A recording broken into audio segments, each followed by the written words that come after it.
Seja muito bem-vindo ao canal do YouTube da Consulta e Treinamentos. Eu me chamo Gilberto, sou o coordenador da área de treinamentos. Estou aqui para bater um papo com vocês acerca de uma recente decisão do Supremo Tribunal Federal que declarou inconstitucional a transferência de mercadorias entre estabelecimentos de uma mesma empresa com o débito do ICMS. Para isso, inclusive, nós elaboramos um material que eu peço licença para compartilhar aqui na tela, dizendo que já vou desaparecer para que não carregue muito a imagem, e informando, antes de tudo, com a licença de quem nos assiste, que a Consulta e Treinamentos é uma empresa certificada como capacitadora pelo Conselho Regional de Contabilidade do Paraná e que está presente em várias redes sociais, redes inclusive que nos permitiram chegar às sugestões para tratar de tema como esse que nós estamos apresentando. E é por isso que fica o convite para você nos visitar, nos marcar e nos seguir lá no Facebook, no LinkedIn, no Instagram, no Twitter, aqui no YouTube e também no Pinterest. Aqueles que já nos dão o prazer de nos acompanhar nessas redes e quiserem acompanhar-nos individualmente, basta pesquisar pela hashtag Gilberto Meira e também vai ter aí o acesso às nossas redes sociais, onde nós divulgamos conteúdo da consulta e treinamento. Em preferindo, estando com o seu celular e com o recurso de poder parar essa gravação, basta apontá-lo no modo câmera para o QR Code que vocês veem na tela e vocês estarão acessando aí o nosso LinkedIn, ok? Bom, sem mais delongas e avançando sobre o tema, o que nos chama a atenção aqui nessa discussão é a recente decisão do Supremo Tribunal Federal quanto à declaração de não incidência do ICMS nas transferências de mercadoria. E que, entre aspas, causou relativa surpresa ao Estado requerente, que foi o Rio Grande do Norte, que, quando impetrou a medida, esperava a declaração de constitucionalidade da Lei Candir, alegando, dentre outras coisas, que a súmula 66 do STJ não era aplicável porque foi produzida ao tempo do convênio CM 66 de 88. Frise-se, aliás, que esta posição era seguida por uma série de magistrados em nível do Brasil que não acatavam demandas nesse sentido e também por muitos doutrinadores. O tema realmente é pujante, de interesse, e quando nós usamos relativa surpresa, é que na realidade já havia uma sinalização disso, viu, gente? O ADC é de abril próximo passado, né? E a surpresa é que se esperava a declaração de constitucionalidade e o que se obteve foi uma declaração oposta de inconstitucionalidade. O tema foi unânime, como se pode ver aqui da colagem que nós fazemos da página do Supremo Tribunal Federal, mas gerou aquela controvérsia acerca da não aceitação da súmula, porque anterior à lei, eu vou depois mostrar as datas para que você fixe o entendimento, mas dizer que é surpresa é um fino de ironia, porque o ministro Edson Fachin, por exemplo, em julgamento de agosto do ano passado, já mostrava em análise do recurso extraordinário com agravo 1.255.885, com inclusive tema de repercussão geral já sendo produzido, que não haveria que se falar em incidência do ICMS no mero deslocamento de bens entre estabelecimentos de um para outro estabelecimento do mesmo contribuinte em estados distintos. E aqui eu abro um parênteses. Não podemos confundir o conceito de grupo econômico com empresas coligadas, interligadas, com o conceito aqui exarado, que é matriz enviando para filial, filial enviando para filial ou filial mandando para matriz. É isso que o decisório pretendeu falar. Não há transferência de titularidade, tampouco ato de mercancia, né? Qual é a grande diferença de uma ação declaratória de constitucionalidade, ou até mesmo uma ADIM, né, para o dito cujo recurso extraordinário? Os efeitos. Enquanto o recurso extraordinário tem apenas efeito entre as partes, a ADIM e esta ADC, que acabou declarando inconstitucionalidade, acabam por determinar o efeito erga omnes contra todos, que é naturalmente um efeito nefasto para as administrações que julgavam que o débito seria reconhecido. Mas antes que nós avancemos sobre isso, é importante entender onde está efetivamente o cerne da questão. E para isso, eu busco uma definição clássica a partir do nome iuris do tributo, do nome jurídico do tributo, numa frase que é fatal para tal definição. O nome jurídico do tributo começa dizendo que ele é um imposto que incide sobre a operação relativa à circulação de mercadorias. A despeito da expressão relativa vincular relações com terceiros, propiciando, por exemplo, operações triangulares, fica evidente, já no próprio nome do tributo, que a mera circulação não era o objetivo do imposto que pretendia tributar a circulação jurídica. Mas dois vocábulos aqui chamam a atenção.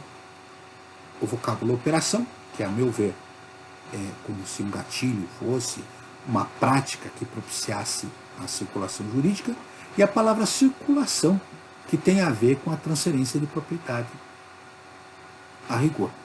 Bom, o que se pode analisar é que não se pode fazer um contexto isolado das expressões, mas sim do conjunto da expressão operação relativa à circulação de mercadorias. A palavra operação não pode ser invocada de forma isolada, nem a palavra circulação.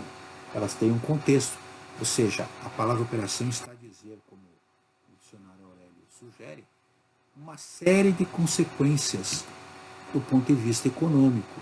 Entre eles, conceitualmente falando, que é o ato ou o efeito de operar que faculta um efeito. Ou seja, eu opero para produzir uma circulação. Eu pratico um ato, um complexo de meios, aí entram as operações estruturadas, operações triangulares, objetivando aí um resultado financeiro, que é a transação comercial. Não é à toa que o professor Paulo de Barros Carvalho, na sua tese de livre docência, já definia que operação é a prática de atos ou negócios hábeis para provocar a circulação. Como eu disse, um gatilho na nossa linguagem singela aqui, tentando olvidar o que o mestre nos ensina. Não bastasse isso, apesar das dúvidas que porventura possam existir quanto à natureza jurídica do tributo, é sempre interessante convidar a uma análise singela a partir de uma figura de linguagem chamada sinonimo, da mera substituição, né, da nomenclatura do tributo, para se começar a entender qual era a sua intenção. Até porque o imposto ocorre sobre uma operação. Isso equivale a dizer que haverá uma imposição por causa de uma transação mercantil. Ou seja, como eu sempre digo àqueles que nos acompanham, o imposto não é causa, ele é consequência. E a análise adequada desse termo, dentro de uma simbiose adequada, é tentar entender que uma causa deve existir para que haja imposição. A causa que gera o fato, que gera, daí a expressão fato gerador, é a operação, que provoca uma transação mercantil, que é a circulação. Ora, nós estamos diante de uma relação de causa e de efeito, sendo que o efeito é a imposição tributária. Esta é a regra subjuntiva contida na norma. Este é o tipo tributário do ICMS, ou seja, a subjunção do fato à norma pressupõe a venda. Isso é mero exercício de silogismo aristotélico, e nós usamos bastante com frequência porque ele nos conduz a uma análise muito clara do que está acontecendo. Quanto à expressão circulação, que tem um significado econômico, nós temos como complexo de meios que integram o ciclo transformativo de capitais, ou seja, eu entrego o capital, o dinheiro, e alguém, em contrapartida, me entrega um bem. Lembrando que não precisa ser necessariamente dinheiro, pode haver aqui troca de bens que configurará uma operação mercantil, lembrando o antigo escambo. Mas por si só, ele não precisa ser analisado isoladamente, porque há também um sentido jurídico e pressupõe a transferência de propriedade, de titularidade. Não é à toa que se usa a expressão obrigação de dar. Por que obrigação de dar? Obrigação de dar gera uma contrapartida de pagamento. Há também um conceito do significado físico, que é a mera movimentação, que já adiantamos não pode ser analisado isoladamente, como aliás a decisão acaba por confirmar. Porque na prática, ainda fazendo uso de Aristóteles, o sentido teleológico, a intenção do legislador, foi tributar um negócio jurídico que pressupõe nada mais, nada menos que a compra e a venda, que é a essência deste tributo.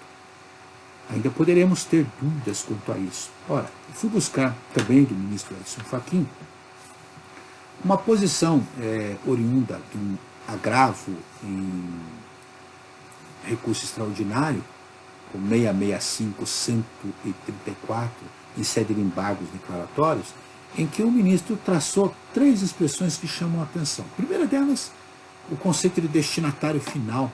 Nós chamamos a atenção aqui, que até então não era muito conhecido por todos nós. Nós sempre usamos o conceito de destinatário jurídico, destinatário econômico e destinatário físico. E, ao seu tempo, ele expressou a ideia que destinatário final é aquele que congrega, ao mesmo tempo, aquele que compra, que adquire propriedade, e aquele que paga, que tem o ônus econômico. Percebe-se que aqui, em momento algum, ele fez referência ao sentido físico, porque ele está implícito, mas porque também não pode ser analisado isoladamente. Mais que isso, textualmente ele disse que o destinatário final, em sede de ICMS, é aquele que adquire disponibilidade jurídica em decorrência desta disponibilidade econômica feita entre as partes, e que só se redundará como perfeito e acabado a partir da transferência da propriedade, já antecedendo o entendimento que está ora pacificado a partir deste decisório decorrente da ação declaratória de constitucionalidade número 49. É bom lembrar que antes disso, Sotomayor Borges, outro grande mestre, já dizia que a palavra circulação é qualquer ato que transfira o domínio da mercadoria entregue à circulação econômica. Mais que isso, como alienação é tipo de ato jurídico apto, em tese, a provocar a circulação de mercadorias, podendo ser considerada a operação como surgativo. Também é importante observar que ele já dizia, como eu anteriormente falei, que não se pode, para fins de aferição de validade e incidência, isolar o ato do objeto, separar a circulação física da circulação jurídica e da circulação econômica, porque é um único contexto. Há de se promover uma circulação e designadamente a circulação da mercadoria. Ora, este conceito já vinha sendo configurado pela jurisprudência do Supremo Tribunal Federal e pela própria doutrina. Por mais que haja surpresa por conta do Estado do Rio Grande do Norte em função da decisão, é bom lembrar que já havia uma tendência nesse sentido e a própria doutrina já vinha trabalhando. Aqui, José Eduardo Soares de Mello, fazendo referência a Kleber Giardino e Geraldo Taliba, observava que circular significa para o direito mudar de titular. Se o bem ou mercadoria muda de titular, circula para efeitos jurídicos. Se não ocorre a transferência dessa propriedade, logo não há que se falar em incidência do ICMS. Entendimento do saudoso mestre Geraldo Taliba, que aqui está expresso de forma muito clara. Ou seja, havendo a transferência de titularidade, ocorrem os efeitos jurídicos e a tributação pretendida. Se não houver, não há que se falar em incidência. Ensinamento clássico de todo dia, extraído do já conhecido entendimento do professor Geraldo Taliba, quando fala em hipótese de incidência. A grande discussão que se tinha é a validade da súmula 66 do STJ aos tempos de hoje, porque o que está se discutindo é a questão posse versus propriedade. Haveria necessidade de uma transferência jurídica ou bastaria uma transferência legal? Ora, a súmula ao seu tempo, olhem a data, 14 de agosto de 96, entendeu, no âmbito do STJ, não constitui fato gerador de ICMS o simples deslocamento de mercadoria de um para outro estabelecimento do mesmo contribuinte e que foi objeto de questionamento. Lembrando que o tema de repercussão geral 1099, oriundo do agravo em recurso extraordinário 1.255.885, deu a entender a inexistência dessa incidência em 15 de agosto de 2020, em que, pese a decisão da DC ser agora de abril de 2021, desde agosto já se conhecia a tendência de julgamento do Supremo. Ora, não há que se falar aqui em surpresa. É importante observar que, antes disso até, no Congresso Nacional haviam vários projetos de lei tentando regulamentar isso a partir da súmula, que é de 96, chamando a atenção para dois que estão dormitando, por assim dizer, no Congresso atualmente, o projeto de lei complementar do Senado, número 332 de 2018, e o projeto de lei complementar 149 da Câmara Federal de 2019. E que, naturalmente, vão ter que ter agora uma velocidade para tratar desse tema. Eu reforço a tese que nós estamos usando aqui este julgamento do agravo, do recurso extraordinário, como precedente para dizer que não havia novidade, mas eu vou mostrar que, antes disso, inclusive, já havia até outros precedentes que indicavam essa tendência. O que aconteceu com a ADC é que, depois disso, o Congresso já se movimentou, apresentando mais 2 projetos de lei lá no âmbito do Senado, o 32 e o 33, que certamente terão regime de urgência em vista da problemática apresentada, discutindo este tema, e que certamente vão sugerir uma evolução nas tratativas. Como eu falei agora há pouco, embora nós tenhamos aí como referência anterior à ADC o agravo em recurso extraordinário, 1.255.885, antes disso, um recurso especial 1.125.133 de São Paulo também já estava trabalhando com esta concepção em sede de embargos declaratórios. Era uma orientação firmada e que vinha como tendente. Na época tratava de bens de ativo fixo. Este último já tratava de mercadorias. O que deixa bem claro que a mera movimentação física sem transferência de titularidade não representa ato de mercancia. Mas, para a nossa anotação, enfim, o decisório do Supremo Tribunal Federal, ou a decisão da ação declaratória de constitucionalidade, o famoso tiro no pé, que o Estado do Rio Grande do Norte não esperava, afastou, por fim, a incidência do imposto. E a primeira pergunta que se quer fazer, então eu já não sou obrigado a destacar esse ICMS? Não, não é bem assim. Nós temos que analisar certas questões e certas consequências que daqui a pouco, ao término do nosso encontro, eu vou falar para vocês, né? Também é importante observar, gente, que na decisão do julgamento, a ementa traz basicamente que o tribunal julgou improcedente o pedido formulado pelo Estado, declarando inconstitucionais o artigo 11, parágrafo 3º, inciso 2, o artigo 12, inciso 1, o trecho que fala de remessa de um estabelecimento para outro do mesmo titular, bem como o artigo 13, parágrafo 4º da Lei Candir, a Lei Complementar 87 de 96. Ou seja, estes dispositivos que estão aqui anotados em vermelho, e que quando você quiser olhar com mais vagar, certamente irá parar a gravação, irá apontar aqui para o inciso 2, para o artigo 12, inciso 1 e para o artigo 13, parágrafo 4. Naturalmente, esta declaração trouxe uma série de consequências que nós temos que avaliar.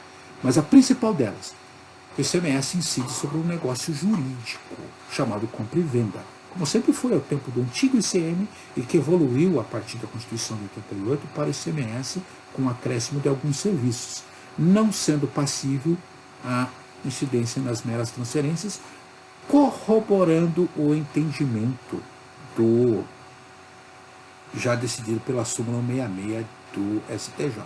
Uma curiosidade, vale a pena retornar aqui ao texto, é verificar que a Lei Candir é de 13 de setembro de 96, e a decisão, até então, da súmula, né, que redundou na súmula na STJ, é de 14 de agosto, ou seja, um mês antes da decisão. Era o argumento que se usava para não aplicar.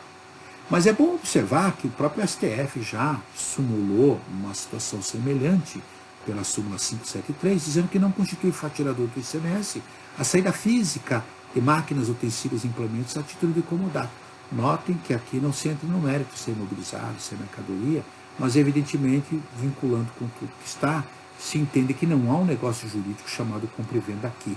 Cada vez mais isso fica convicto para o bom entendedor. O que é interessante observar-se disso tudo? Algumas preocupações que acabam por permanecer e que têm trazido todo esse transtorno, essa inquietude que nós comentamos. Primeiro, isso afeta o sistema tributário, porque, bem ou mal, nós estamos no ano de 2021. A lei tem quase 30 anos. E, efetivamente, toda a estrutura do sistema é voltado para um conceito que leva em consideração a neutralidade e o equilíbrio. Tudo bem, eu debito na transferência, mas eu compenso no estabelecimento destinatário e vice-versa.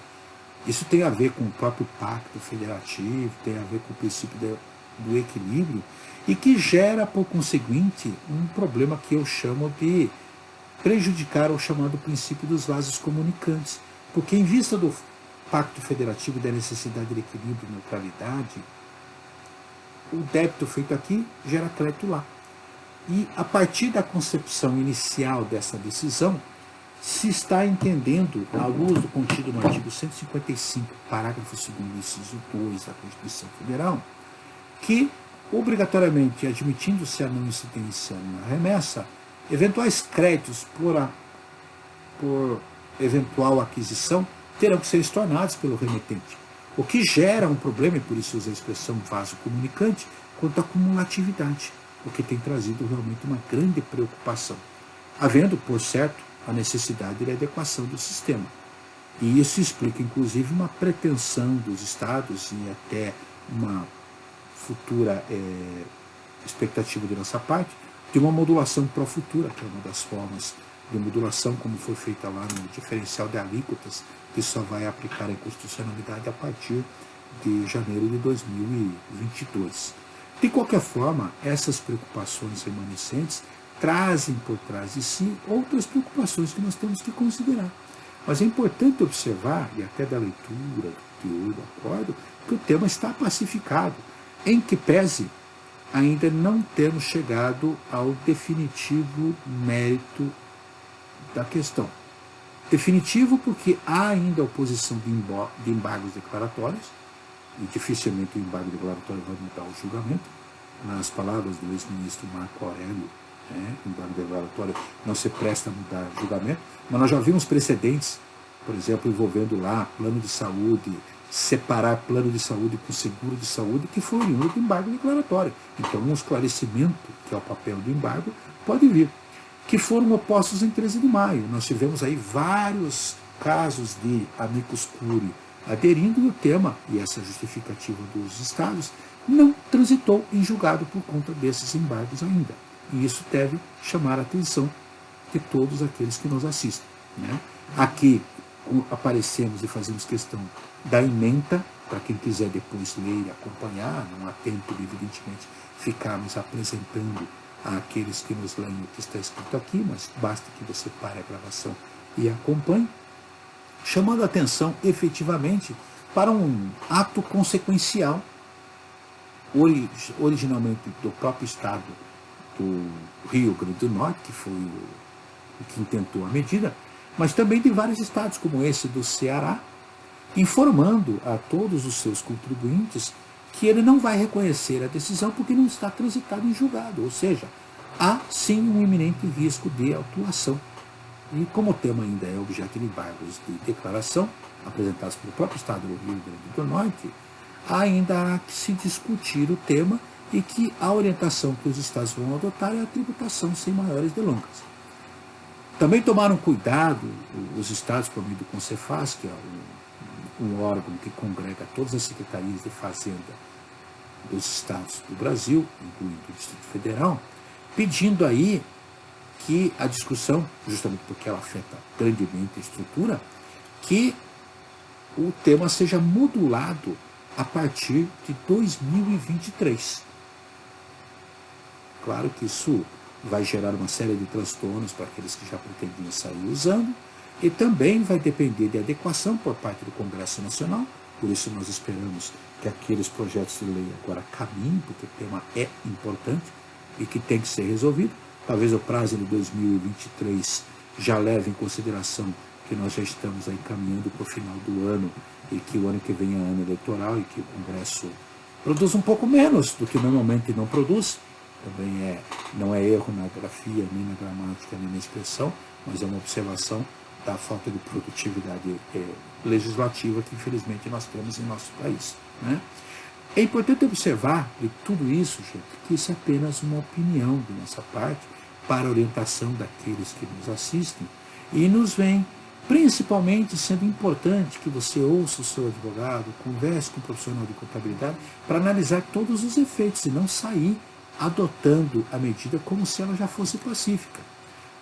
Nós chamamos a atenção aqui de posicionamentos que nós publicamos lá no LinkedIn. Como eu falei, o LinkedIn local de informação técnica, que alguns profissionais do QLAT, do professor Fernando Facuri Scaff, já se pronunciaram contra a preocupação disso ferir o Pacto Federativo, ferir a não cumulatividade, e por mais que se alegue que há um dispositivo garantindo que não se pode fazer o crédito em saída com não incidência, ele conflita com a não cumulatividade, porque a etapa subsequente será tributada, e o sistema não foi preparado para isso. Nós estamos diante de um conflito de princípios, e há de se admitir que a não cumulatividade deverá ter uma preponderância maior. Por isso nós aguardamos não só a modulação, como efeitos práticos, tanto do legislador, né, nacional, quanto também, eventualmente, do próprio CONFAS. Além do professor, outros autores comentaram esse tema, nós publicamos aí em função do andamento atual e da posição. Comentamos também, e aqui a gente chama a atenção dessa preocupação em se dizer, e alguns autores já sustentam, que a não incidência que está lá no 155, parágrafo 2º, inciso 2, não se confundem com esta aceptação, que é uma aceptação atípica, e que naturalmente concordamos porque não foi prevista, e que está gerando uma balbúrdia não só para o contribuinte, quanto para os estados. Quem tem acompanhado sabe que os estados têm se limitado a dizer, olha, a medida ainda não transitou em julgado, logo não vamos aplicar, apostando as fichas na modulação para 2023, ou então, quiçá, no regulamento complementar que o Congresso Nacional possa fazer, em forma de lei complementar, alterando, corrigindo a Lei Candir, né? Aqui nós chamamos a atenção, principalmente para alguns aspectos finais e complementares, de tudo isso que nós dissemos, e que talvez ainda possa gerar alguma preocupação, e que é o objeto desse bate-papo. Primeiro, observar que o julgamento no âmbito do STF aguarda a modulação dos efeitos, a partir do pedido dos embargos de declaração, e que poderá ser para 2023 ou não, justamente porque o Congresso Nacional está com a bola para se pronunciar, o que significa dizer que qualquer decisão que se possa adotar vai gerar, tá, preocupação. E diante dessa demora, e até porque os eventos vão acontecer, orientamos aqui aqueles que nos assistem, fiquem atentos à movimentação das UFs por meio desses comunicados, né? Ou então, principalmente quanto a eventuais posicionamentos do CONFAS, que pode sim, por força até do artigo 155, parágrafo 2º, inciso 12, letra G, entender que é o caso de editar-se um convênio, até criando um crédito presumido no destino equivalente àquele débito, porque isso seria um benefício fiscal se a lei não for corrigida. De qualquer forma, a sede de discussão é o CONFAS, é um caminho mais rápido até que o próprio Congresso Nacional. Também chamamos a atenção para aqueles que pretendem adotar a medida, que muito há por acontecer, mas principalmente efetuem uma análise prévia dos riscos, das consequências que tudo isso possa ter, e com profissionais habilitados que possam orientar para que sejam tomadas decisões adequadas, que as ações imediatas não causem resultados imediatos a médio e longo prazo, porque nós temos aqui reflexos jurídicos, reflexos contábeis e principalmente a iminência de uma potencial atuação em vista daquele posicionamento que praticamente todos os estados estão dizendo que o julgamento não findou. Por conseguinte, os estados vão exigir a incidência do ICMS. Ou seja, há vários caminhos a se tomar, entre eles até mandado de segurança preventiva, fazendo com que haja validade da não incidência para evitar. Ou então, assumir-se o risco da autuação e se discutir em sede administrativa primeiro e depois em sede judicial. Lembrando sempre que num país que ainda não prima pela soberania e pela democracia do contribuinte, que você ainda corre o risco, a despeito da Constituição Federal proibir, de ter bloqueio de mercadorias no meio do caminho, e o que vai impactar no culto do custo Brasil, que nós infelizmente sempre carregamos. Essas são algumas das atenções que nós chamamos a todos vocês, dizendo que a partir desses cuidados nós esperamos que vocês estejam mais tranquilos. E ao fazer esse sinal de ok, eu chamo a atenção a todos vocês para o nosso espaço no nosso canal do YouTube, onde nós temos uma série de vídeos já disponibilizados, informações, pedindo a você que se inscreva. Ao se inscrever, toque o sininho, dê o seu like, divulgue o nosso material, compartilhe o material para que mais pessoas possam acompanhar. E principalmente, a partir dessa movimentação que pretende crescer a nossa rede, fique à vontade para informar, sugerir temas para um próximo encontro. Feitas essas considerações, eu agradeço a oportunidade de estar aqui com vocês e apresento aqui os nossos canais de comunicação que vocês poderão acessar a qualquer instante. Feito isso, eu me despeço dizendo até breve. Quando você precisar e sugerir, nós estamos aqui de volta. Tá bom? Gente, tchau. Um abraço.